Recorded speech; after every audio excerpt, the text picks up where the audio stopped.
God will never leave you. In Hebrews 13:5, God said, I will never fail you. I will never abandon you. God has a good plan for you. In Jeremiah 29:11, the Bible says that, for I know the plans I have for you, says the Lord.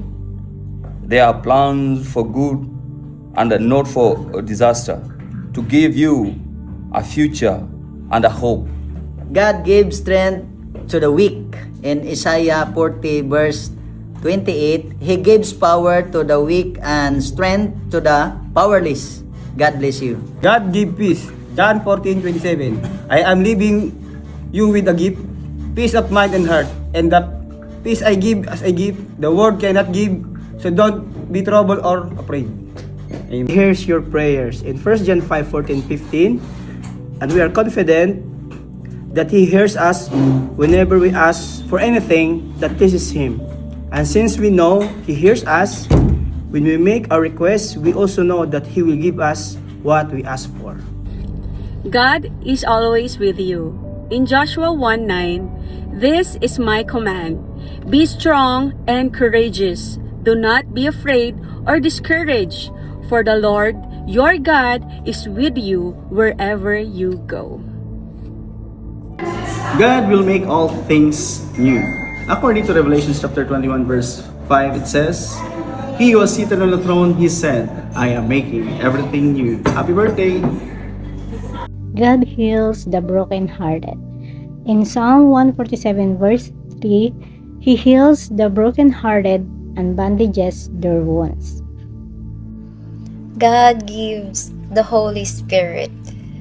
In Luke chapter 11 verse 13 says, If you then, though you are evil, know how to give good gifts to your children, how much more will your Father in heaven give the Holy Spirit to those who ask Him? God satisfies the hungry heart. In Matthew chapter 5 verse 6, say, God bless those who hunger and thirst for justice, for they will be satisfied. God surrounds you with love. In Psalms 103 verse 4, He redeems me from death and crowns me with love and tender mercies. Hi Ate Rachel, God gives the desire of your heart. Sabi nga sa Psalm 37:4, the delight in the Lord, and He will give your heart's desire. Hi Raquel, happy birthday! Enjoy your day. Jesus gives abundant life. John 10:10, the thief purpose is to steal and kill and destroy. My purpose is to give them a rich and satisfying life. Happy birthday! Hi Te, happy birthday! God gives a new heart. Sabi nga sa Ezekiel 36:26, I will give you a new heart, and I will put a new spirit in you. I will take out your stony, stubborn heart, and give you a tender, responsive heart. Happy birthday! God will fight for you. In Exodus 14:14, the Lord will fight for you. You need only to be still. The Lord is your shepherd. In Psalm 23:1, the Lord is my shepherd. I have all that I need. Happy birthday, Sis Kel.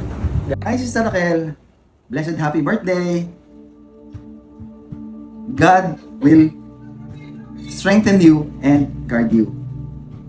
According to 2 Thessalonians 3:3, but the Lord is faithful, and He will strengthen you and guard you from the evil one. Happy birthday! Hi Ate Kel, always remember that God is your light. According to Micah 7:8, do not gloat over me, my enemies. For though I fall, I will rise again.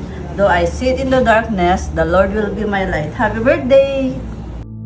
Nothing can separate you from God's love. As the Bible declares in Romans 8:38-39, it says, For I am convinced that neither death nor life, neither angels nor demons, neither the present nor the future, nor any powers, neither height nor depth, nor anything else in all creation will be able to separate us in the love of God that is in Christ Jesus our Lord.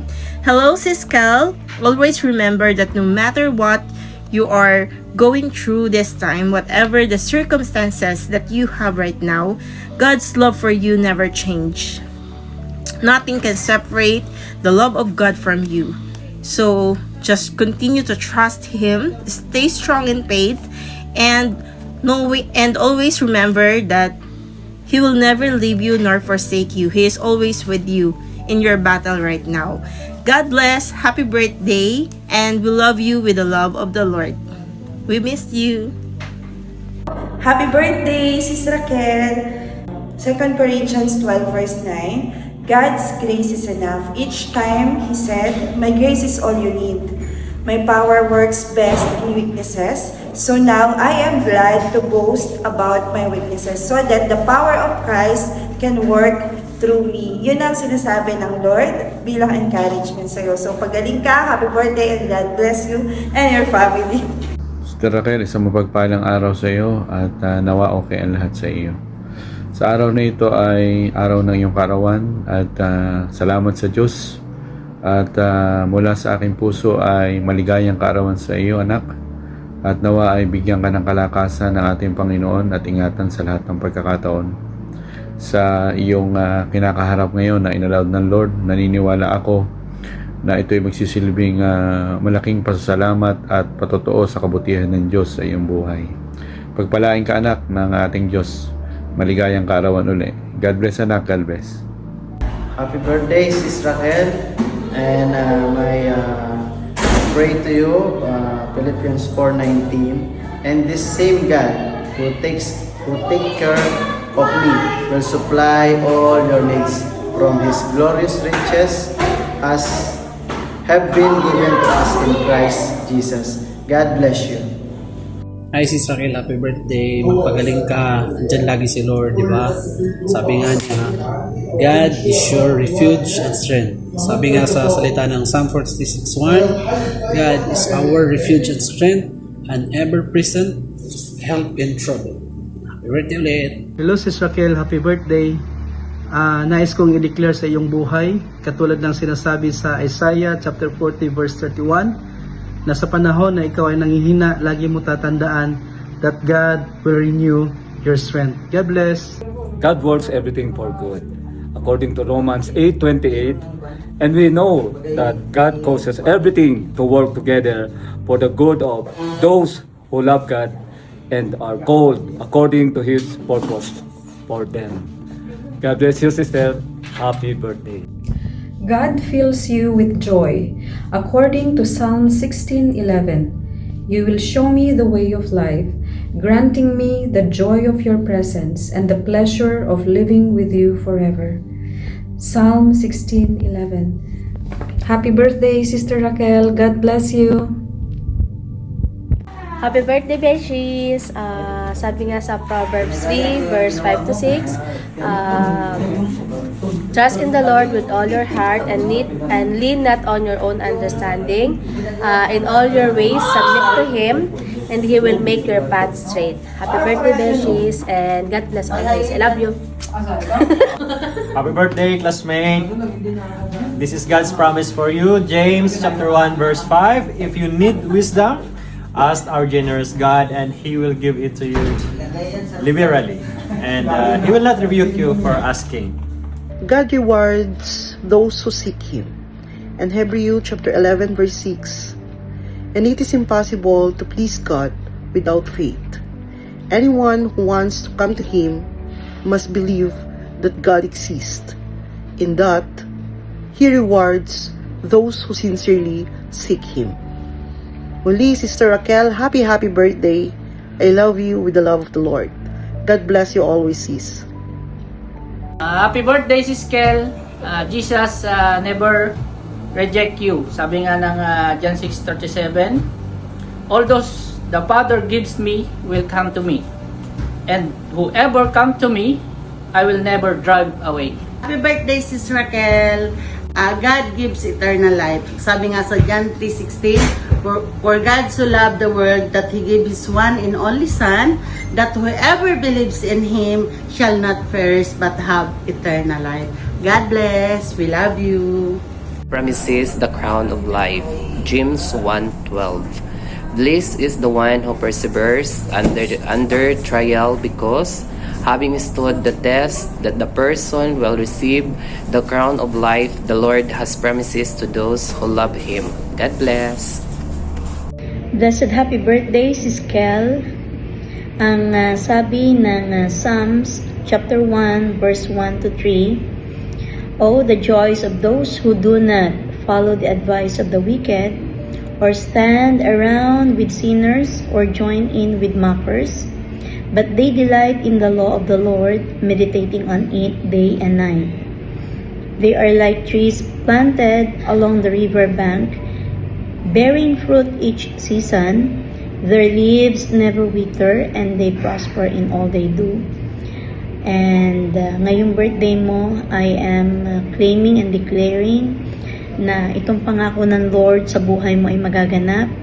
As you walk faithfully sa Panginoon, ay patuloy kang lumago at mamunga, at lahat ng challenge ay malampasan. You are an overcomer, remember? So, kaya mo yan sa tulong at sa biyaya ng Lord. Manatiling tapat sa paglilingkod kahit ano pang mangyari, dahil alam kong hindi kanya pababayaan. We are here for you to pray and to encourage at patuloy na samahan at gabayan ka. At alam mo kung gaano ka namin kamahal. We love you so much, our dear sister in Christ.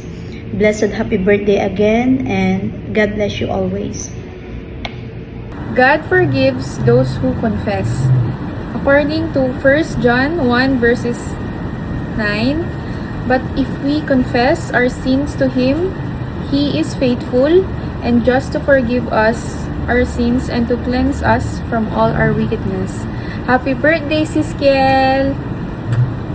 Jesus give you rest. Matthew 11:28. Come to me, all you who are weary and burdened, and I will give you rest. Happy birthday. God gives perfect peace according to Isaiah 26 verse 3. You will keep in perfect peace although trust in you. All those true are fixed on you. And happy birthday, Sis Raquel. God gives you hope.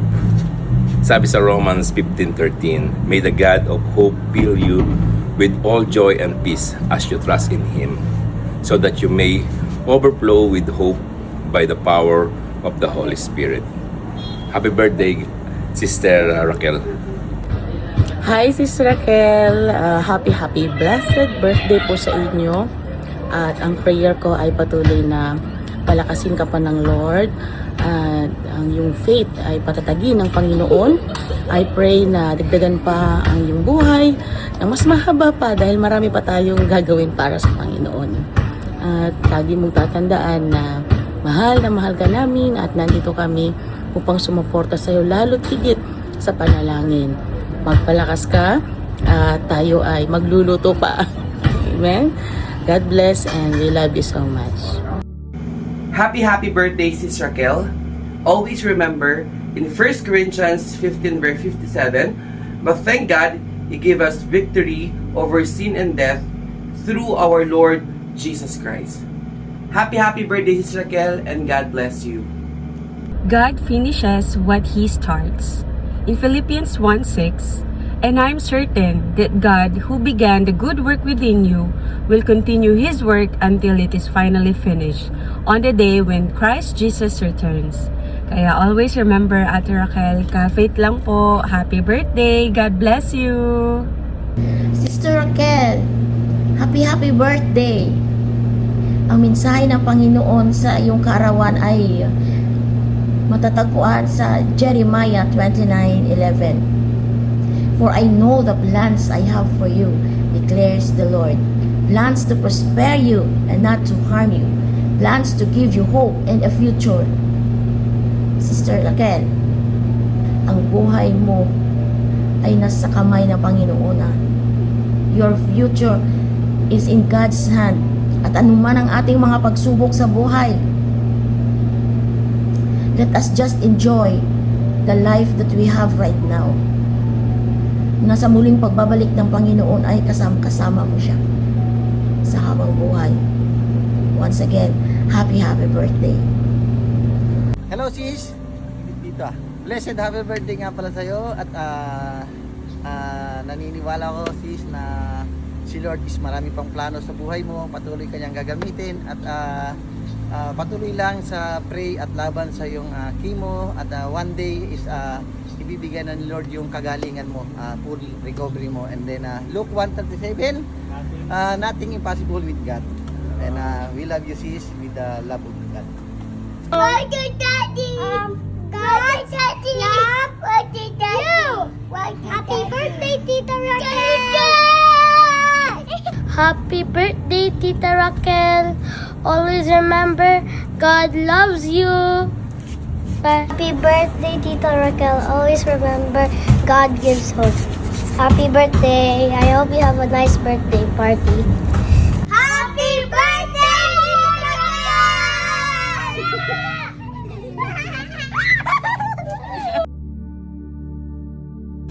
Hinahanga namin kay Mama ay ang pagiging mabait niya sa amin. At ang pinaka nakakatawang ugali niya ay ang pagiging mabait niya sa amin kahit kami ay may kasalanan.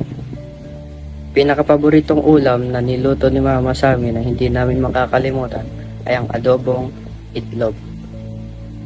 At pinapasalamat namin kay Mama na salamat dahil pinalaki mo kaming mabuti. At pinagdarasal din namin na sana gumaling ka na at wala ka nang mararamdaman. Mama, salamat dahil pinalaki mo kami ng mabuting bata at may takot sa Diyos. Maaga mo man kaming iniwan, kahit na ganun ay naiintindihan namin. Dahil alam namin nag-abroad ka dahil gusto mo kaming mabigyan ng magandang kinabukasan. Kaya paglaki namin, gusto namin masuklian ay yung pagsasakripisyo para sa amin. At gusto namin suklian ang pagiging mabuting mama mo sa amin. At promise namin ay aalagaan ka namin ng sobra-sobra. Dahil nalagaan mo din kami na higit pa sa iyo. At Mama, gusto ko pong sabihin na mahal ka po namin at huwag ka pong susuko dyan. Huwag ka pong susuko sa hinaharap mo ngayon na problema. At higit sa lahat, gusto kong sabihin na happy birthday Mama and more birthday to come. Happy birthday po Mama, I love you always. May mga tanong po dito para sa akin, para sa amin ng kapatid ko, para kay Mama. Ang unang tanong ko ay, ano ang isang bagay na hinahangaan ninyo kay Mama? Ang isang bagay po na hinahangaan ko kay Mama ay ang naging masipag at matapang na ina. Yun lang po. And pangalawa po, ano ang pinaka nakakatawang ugali ni Mama? Ang pinaka nakakatawang ugali po ni Mama ay yung pag nagjo-joke po siya sa amin na hindi naman po nakakatawa. Yun lang po. Ang next po na question is, ano ang paboritong luto ni Mama na hindi naman nilimutan? Ang paboritong luto po ni Mama na hindi naman makakalimutan ay yung adobong itlog po nung bata pa kami. Yun po ang lagi nang niluluto sa amin, sa aming magkapatid. Ano ang gusto niyong ipagpasalamat kay Mama? Ang gusto ko pang pagpasalamat kay Mama is yung lagi po siyang nandyan para sa amin, supportahan kung ano po ang mga gusto namin gawin sa buhay and mga bagay na gusto namin is nabibigay na yun lang po. And last question, ano ang pinagdarasal ninyo para kay Mama ngayong taon? Ang number 1 po na pinagdarasal ko kay Mama ngayong taon is gumaling po siya sa kanyang sakit and makabawi po siya ng lakas at mag-ingat po siya palagi at bigyan po siya ng magandang kalusugan ng Panginoon. Yun lang po. God bless, Ma. I love you. Ang last message ko po kay Mama is, salamat Mama dahil nanay ka namin. At napakaswerte po namin kasi ikaw po yung the best ka po Mama dahil nandiyan ko na naging para sa amin. Hindi po dahil nahayaan lang yung mga anak nila sa pinipunta tapos nalagyan sa piso. Kaya ikaw po ay ibang makasakit. Kahit po nasa malayo ka Mama, kaya na mga anak mo, I miss you, I love you. Happy birthday.